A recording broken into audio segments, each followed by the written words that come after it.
Thanks for staying with us. I'm Akshay Tandon. To U.S. politics now, the chairman of the House Judiciary Committee is launching an inquiry saying it's clear U.S. President Donald Trump obstructed justice. Now, Gerald Nadler says tomorrow his committee will request documents from more than 60 people from Trump's family, business and the White House, including his son, Don Jr., and Trump Organization's CEO.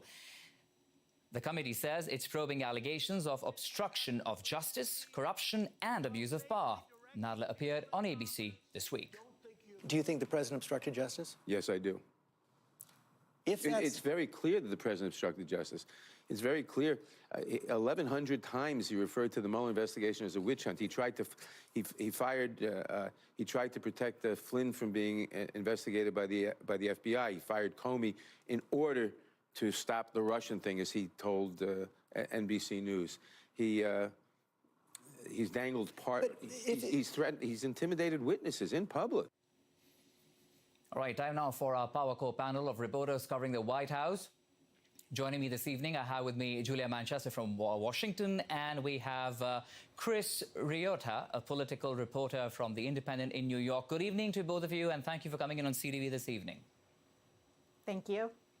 Hi, Julia, I'll make a start with you. What do you think we can expect from this latest inquiry?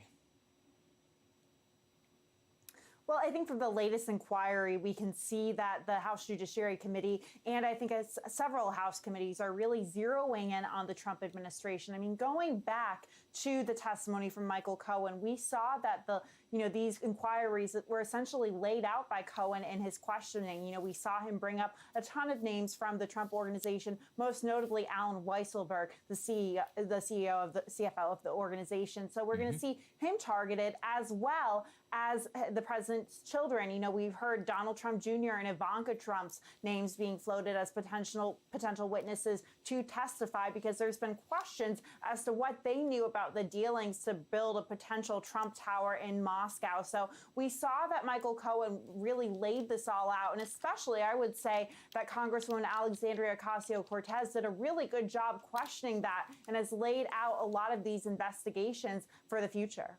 All right, Chris, the House of Judiciary Committee is now issuing demands for documents from at least 60 and entities as well. What else and who else do you think now could be a target? Yeah, you know, it's interesting. Like Julia said, it appears that there's going to be a very heavy focus on the president's family. We got to hear a little bit from Michael Cohen about what he knew about the alleged Russian collusion during the 2016 election. You'll remember he said that he didn't actually have any direct evidence or knowledge of Russian collusion, but he did hear some strange interactions between the president and his son, Donald Trump Jr., in which he stood behind the desk and sort of conveyed that it appeared that there was some developments happening between Roger Stone and Julian Assange regarding the leaked emails from Hillary Clinton's team in the 2016 election. So that will definitely be a focus. You know, we could see as many as some of the family members and the CFO of the Trump organization be forced to speak to Congress. We could see some more subpoenas being handed down as well in the coming weeks ahead. Right. Julia, coming back to you, we understand that now at least 5 or 6 such investigations are on where the House of Democrats is concerned against President Donald Trump. I'd like to understand from you the next, 1.5 years, how do you think this is really going to proceed politically for the president?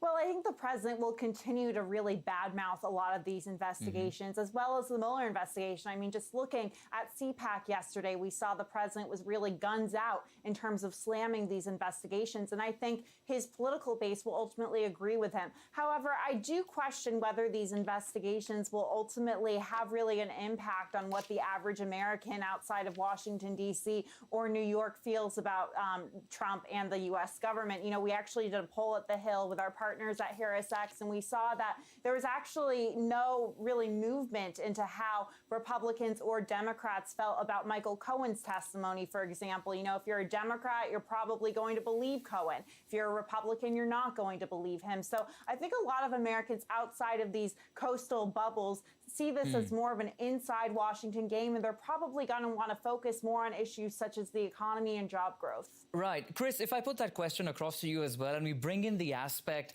of 2020 elections not too far, with all these inquiries on, what are the implications of these, you think, on the president?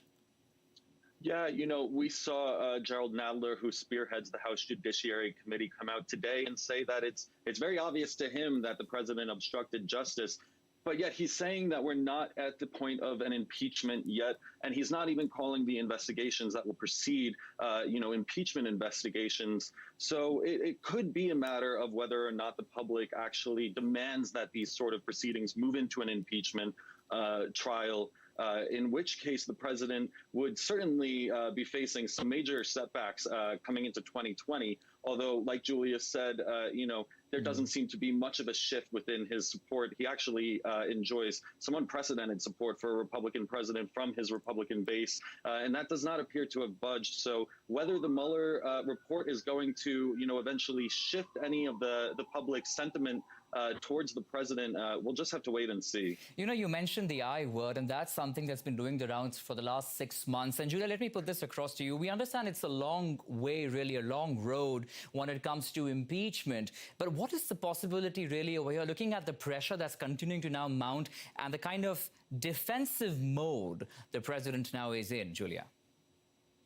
Look, impeachment is definitely very possible at this point with the Democrats in control of the House. The question for Democrats that I have is, so they'll put all of this political capital and focus and resources into impeaching President Trump from the House. However, everyone knows that once that impeachment were to go to the Republican-controlled Senate, it would essentially be dead on arrival. So I don't know necessarily if impeachment is necessarily a politically feasible term for Democrats right now, because they know that it won't be able to get through the Senate. So that could look from the eyes of the average American as, I guess, wasted resources, if you will, whereas Democrats could be spending more time essentially bridging the gap with the Republicans. That's an argument that I could expect to hear from the administration as well as congressional Republicans. Okay, let's just go back a couple of hours, in fact, 24 hours ago. And Chris, this one's for you. We saw how the president reacted yesterday at the 2-hour-long conservative conference, the kind of reactions, the name calling, he swore, he had the crowds cheering when he did that. I want to understand, how do you think the president is really now going to react, according to you, with this latest inquiry? Yeah, look, this isn't the first time that we've seen the president go off script. Typically, when there's a bad week for the White House, we'll see him hold one of these major rallies or, conduct one of these speeches where he sort of really is putting a speakerphone up to his base and demanding their support. He also sort of spewed a number of falsities. I believe he increased the annual trade deficit with the U.S. and China to about $500 billion. He also deflated the amount that his 2016 opponent, Hillary Clinton, received in terms of electoral votes. I think he said 223. She actually received 232. So, this, again, will just be more of what we can expect to see the president doing in the next few weeks and the next few months, as there are more explosive revelations and more of these sort of testimonies coming forward in which his sort of alleged criminal misconduct is exposed. We can definitely expect to see him not only just tweeting about it in real time, but we can also see him certainly taking to his base and demanding their support with these sort of wild speeches. All right. I would have loved to get Julia's thoughts as well, but we're running completely out of time right now. But thank you so much. Appreciate you joining us, Julia Manchester and Chris Riota. Thanks for joining us on Power Panel this evening. Thank you. Thanks for having us.